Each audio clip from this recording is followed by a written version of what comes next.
Hey everybody, remember me? Casey from CaseyFriday.com. Well, I have just come off the back end of a huge web development project I've been doing for Friday Next. That's my web development business. And I finally have some time to dedicate to the house again. Now, I have been keeping up with P90X. Today is day 77, I think. This is the first day in the second to last week, so I'm really getting close there. And today I'm doing some grunt work in the tiny house, which is not fun, but this is what I'm doing. So if you check this out, look at all those nail plates. I am nail plating everything. So anywhere a water tube is going through the wall, some PEX piping, or you can see I missed where the wires are going through right there. But everywhere else I have finished just about all of this corner of the house. Like I said, except for that right there, I'll take care of that. And then I just need to take care of a couple more over here where the wires are going through the wall. So basically I'm just going to put nail plates, and you can see this is a nail plate. That's what it looks like before you nail it in the wall. And you just place it right there and hammer the bejesus out of it, and it will go in. And then once your drywall is up, or whatever siding you choose to use in the inside of the house, then you will not have the chance of driving a nail or a screw through and ruining your wiring. So even though I'm taking video and pictures of where all these wires are, this is really stupid insurance for me, because I don't even want the chance of accidentally running something through a wire or a pipe. I don't want any chance that I can drive a screw in the wall and there goes all the siding that I've put on the inside of the house and I have to redo it all. So this place is pretty much a mess. You can see that everything is everywhere, especially in this corner. I had to remove all of the insulation to get that bathroom vent in there, and I will most likely be using this little 90-degree deal, and I'm gonna have to kind of cram it in there to make it fit, but that's what's gonna be going outside the house for the bathroom vent. And the plumbing is done. You saw the video I uploaded from the Nexus 10, but I'm now using my Lumix LX5 again, which is fantastic, much better video quality. So the next thing I'm going to be doing, I bought myself a new toy. So this is the toy. This is a drywall hoist. And I haven't opened it up yet, but that's what it looks like once it's done. So I'm going to be using that to, number one, I'm probably going to lift it up and put it in place with this piece of shit Luan, unscrew that thing and then lower it down so I can just get rid of this because I really don't like how that looks. And then I'm going to go ahead and put the drywall up on the ceiling. And I've watched a couple of videos on YouTube on how to do this, and I'm going to watch some more. And once I get a good hang on that, I'm probably going to invite my best buddy Alan over to help me figure out how to take care of all that. The wiring is done. You've already seen this, but that's still pretty exciting.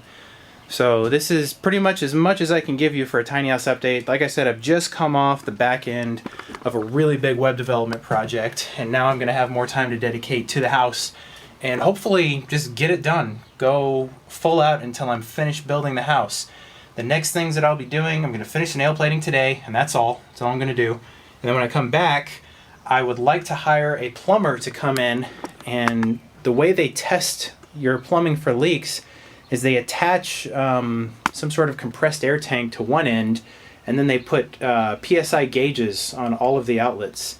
And then they just run it, and I think they set it at 60 PSI or something like that, and they check for leaks. They see if the pressure maintains 60 PSI when it's all stopped up, or if it leaks at all, and if it does, then they'll spray some soapy water around each of the joints, like the L and T connections that I've got there, and they will find out if you have any leaks in your house. And if you do have any leaks, then you can either replace the PEX connector or whatever you need to replace. So that's going to be the next thing that I do in here, is hiring a plumber to come in and check that. I would do it myself, but I just really don't want to at this point. You really don't understand how exhausting it is to build one of these houses until you build the whole thing.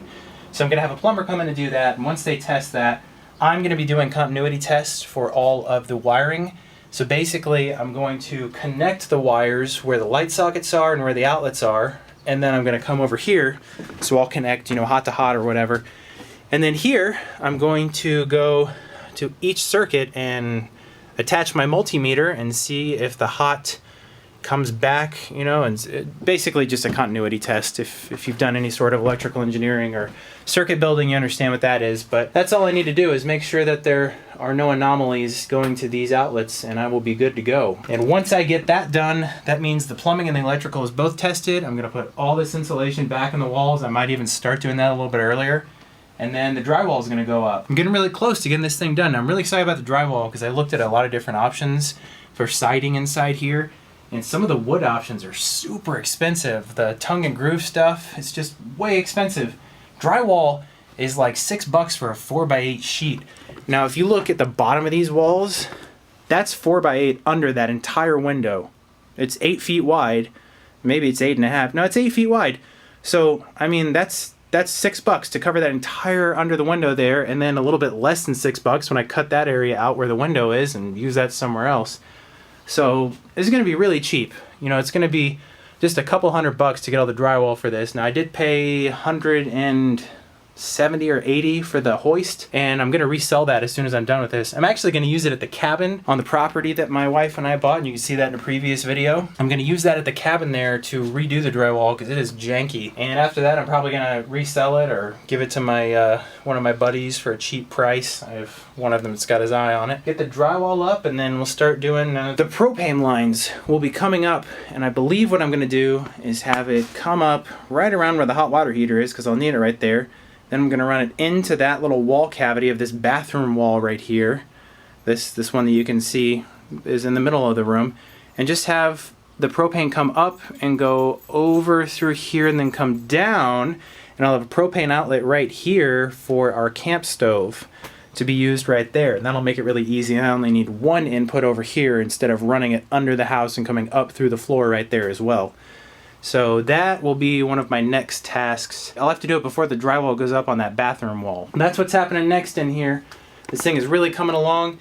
My goal is to do P90X and finish this house in the same 90 days that I did P90X, and with the length of this projects that I just got off of, it was probably about 3 weeks I dedicated all day, every day to it, and I mean weekends and everything. I haven't been out here as much as I would have liked, just haven't been able to, but I'm gonna get on it now, and this thing's gonna come right along. I'm really excited. And I hope you stay tuned. Check out CaseyFriday.com for updates, as well as my YouTube channel. Subscribe if you want to. And I will catch you next time. Thanks for watching.